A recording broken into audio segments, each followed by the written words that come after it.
Hi YouTube, it's Matt here, Senior Engineer at Soft Solutions.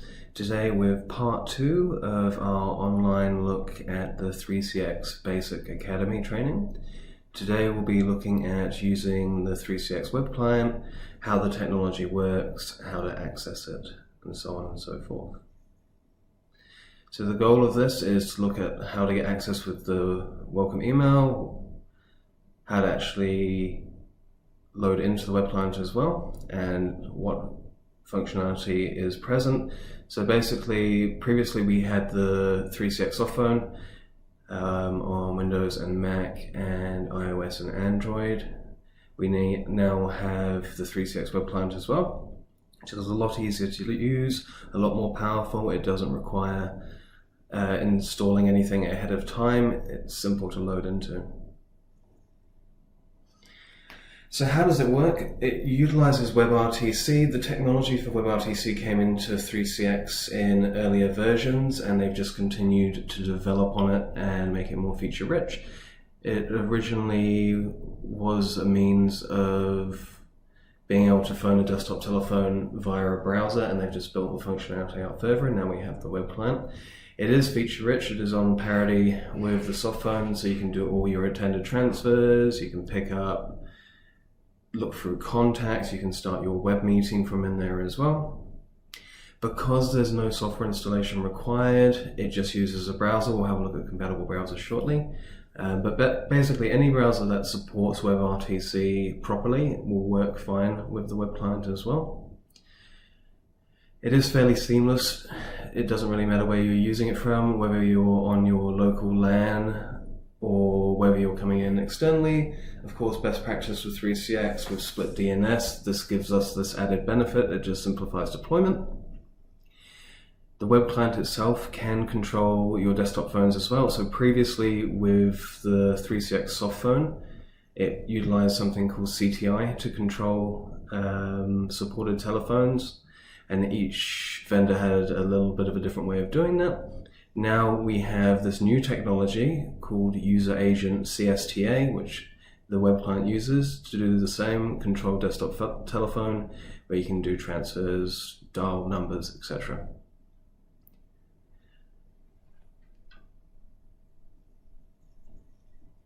So prereqs for actually using it. So supported browser-wise, basically we're looking at Chrome or Firefox.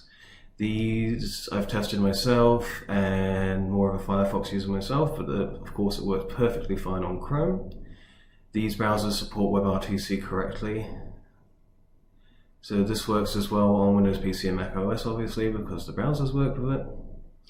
And basically when you start moving outside of those supported environments, it may work, but it's not officially supported. So we do recommend using Chrome or Firefox for that, and probably not Internet Explorer,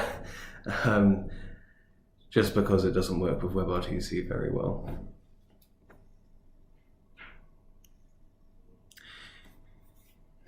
So welcome email. So welcome emails contain a few things. If you were to provision a normal Windows soft phone or Android or iOS, it has the attachment file there, so it's really easy to provision. Of course, with the web client just being accessed via a web page, it's just a simple link. So when you send that welcome email, it will have that link in there which they can click on, and it will have a link for both accessing it internally or externally, and that has a welcome email username and password in there as well. So how do we send a welcome email? We'll be looking at this in detail as well further on into the basic training, but from our management console, from our extensions node, we basically click the tick box on the left hand side, which was an addition in some of the new later builds of 3CX, so we can select multiple extensions. So basically click that little tick box on the left, click the send welcome email button, and provided that the email address of the extension is correct, it will then send a welcome email to the extension. After that, basically they click the URL, they pop in their credentials, and that's it. It is really, really simple to use.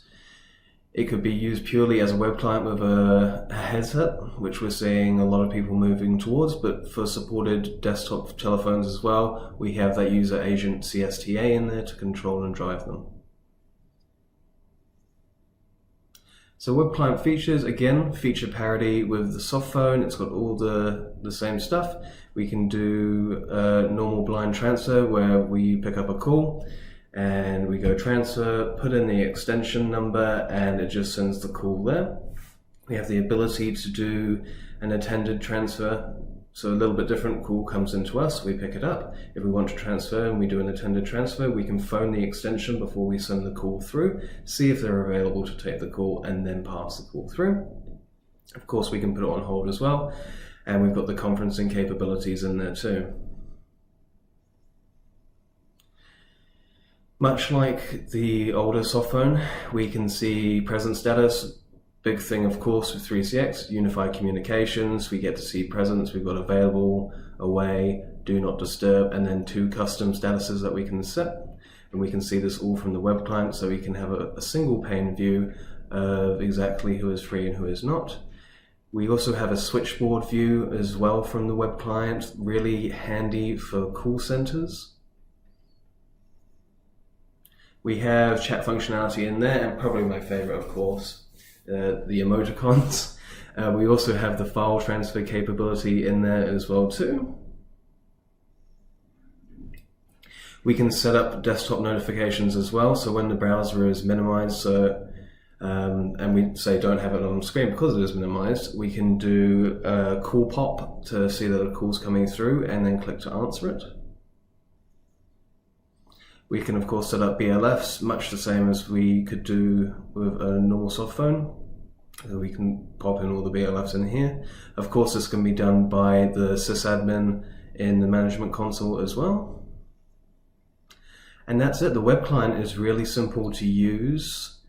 It's a fantastic technology. User agent CSTA, we can still use it with desktop telephones. Best practice wise, I recommend if an extension is set up to use the web client, probably set it as one of the default pages that opens when they open their browser, because then the second they go to browse the web, or they get in, have their first coffee or energy drink, and they load up the browser, then they can just quickly log in and they're all set to go for the day. So thank you guys for watching today. We will have a part 3 where we'll be looking at more functionality and features in 3CX as we go through more of the Basic Academy. Please like and subscribe, and I'll see you guys next time.